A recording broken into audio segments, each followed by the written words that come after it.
Today we're talking about momentum. The symbol for momentum is actually a lowercase p because we've already used m for mass. As far as why it's p, I'm not entirely sure. It's not a capital P because that's power, though. So it is a lowercase p, and it has the little vector sign because momentum is a vector. Our definition of momentum is it's a vector quantity.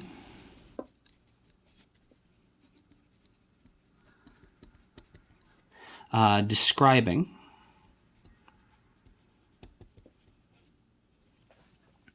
the direction an object is moving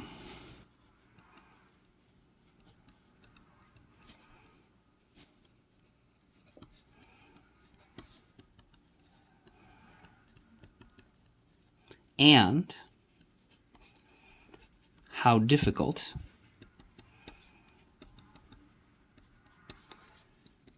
it would be to stop.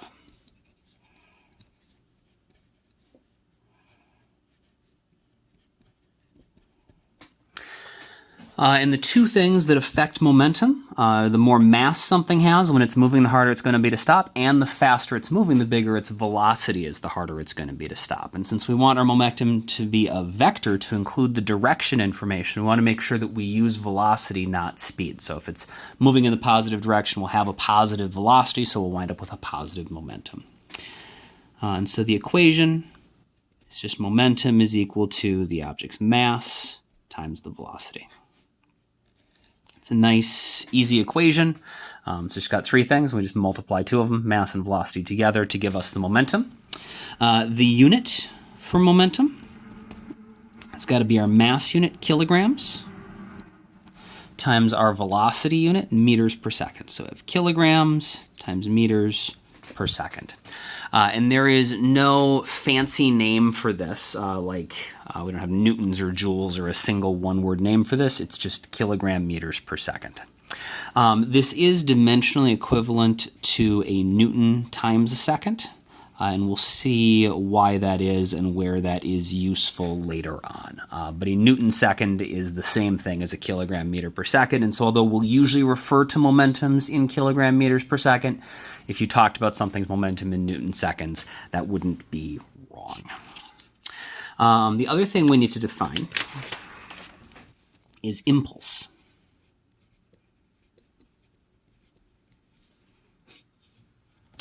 Which the symbol for impulse is usually a capital J, or sometimes we'll just use delta P. Delta being the symbol for change, and P, of course, being the symbol for momentum.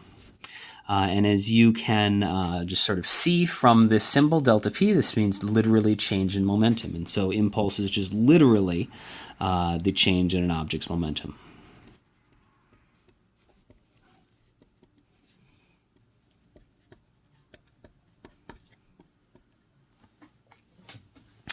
So if we want to figure out how to calculate something's change in momentum, the change in momentum is, of course, going to be the final momentum minus the initial momentum.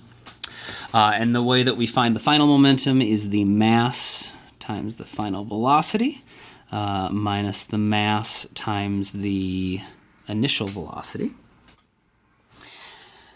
And so we can factor our mass out. So we get mass times VF minus VI.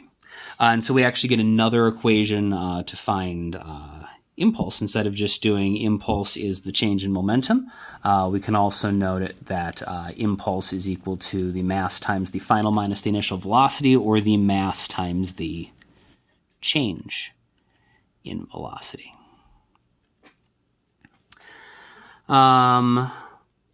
We also might recognize that delta V we can relate to force.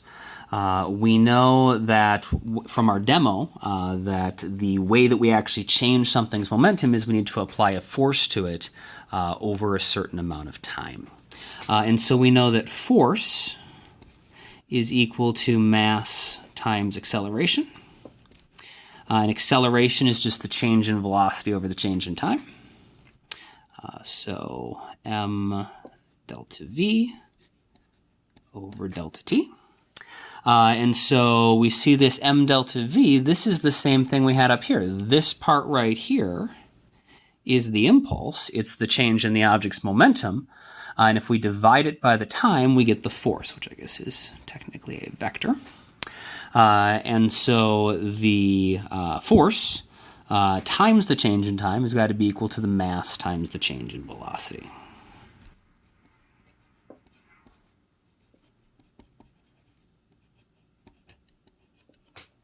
And that is, of course, the same as the change in the object's momentum,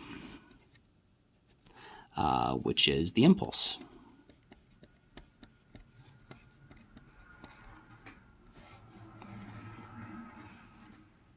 And so we've got a bunch of different ways to calculate impulse, to calculate how much the momentum changed, but they all work. So if you know the initial and the final momentums, you can just subtract them. That'll give you the impulse. If you know the mass and the change in velocity, you can do mass times change in velocity. That'll give you the impulse. Or if you know the amount of force and the amount of time that force was applied for, that will tell you the impulse. The unit is exactly the same as it was for momentum, which makes sense. If you're going to have something have a change in momentum, it's got to have the same units as momentum. Force is measured in newtons. Time is measured in seconds, and I told you on the previous page that newtons times second was an alternate way to describe momentum.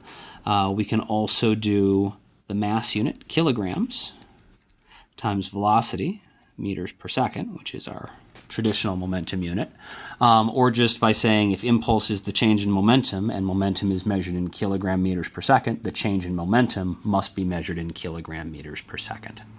If you're wondering why these two things are equivalent, we can remember that a newton is the same thing as a kilogram meter per second squared. And so a newton second is equal to a kilogram meter per second squared times seconds. And so we have seconds squared on the bottom and seconds on the top, and so one of those cancels out, and we wind up with kilogram meters per second, which makes sense. We said that both of these mean the same thing.